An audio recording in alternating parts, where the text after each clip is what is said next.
Quadratic equation वर आपल्याला 1 मार्काचा question परीक्षेमध्ये विचारला जातो. पहा, nature of roots of the quadratic equation. 3 प्रकारचे नेचर ह्या ठिकाणी आपल्याला पाहिजेत. पण नेचर समजण्याच्या अगोदर आम्हाला ह्या ठिकाणी हा डिस्क्रिमिनंट म्हणजेच काय हे माहित पाहिजे. डिस्क्रिमिनंट म्हणजे b² minus 4ac. This value is known as discriminant.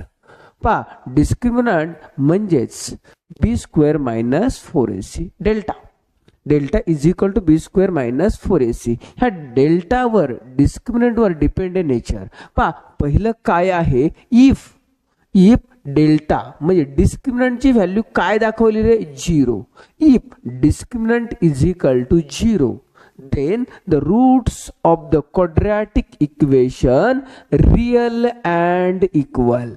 इथे लक्षात, when ह्या ठिकाणी ह्या डिस्क्रिमिनंटची व्हॅल्यू काय असते, 0 असते.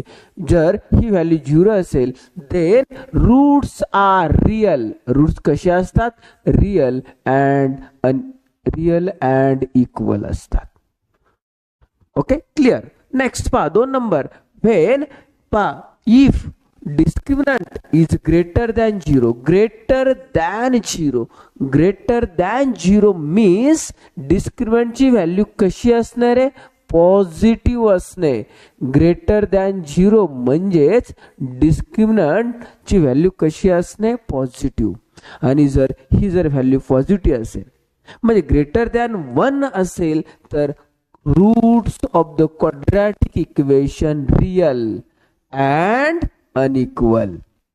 पहा, डिस्क्रिमिनंटची व्हॅल्यू जर पॉझिटिव्ह असेल तर रूटचं नेचर कसं असतं, रियल अँड अनइक्वल. मग काही असू द्या, 3 असेल, 4 असेल, 5 असेल, 7/5 असेल, काही असेल तर नेचर कसं असतं, रियल अँड अनइक्वल. हे नेचर ह्या ठिकाणी असतं. नेक्स्ट, 3rd नंबर पहा, if discriminant is less than 0 म्हणजेच डिस्क्रिमिनंटची व्हॅल्यू निगेटिव्ह असेल तर क्वाड्रॅटिक इक्वेशनचं नेचर कसं असतं, तर रूट्स नॉट रियल असतात.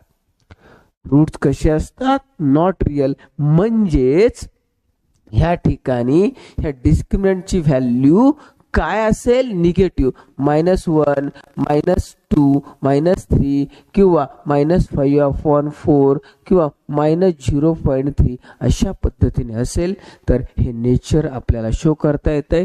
पहा, इक्वल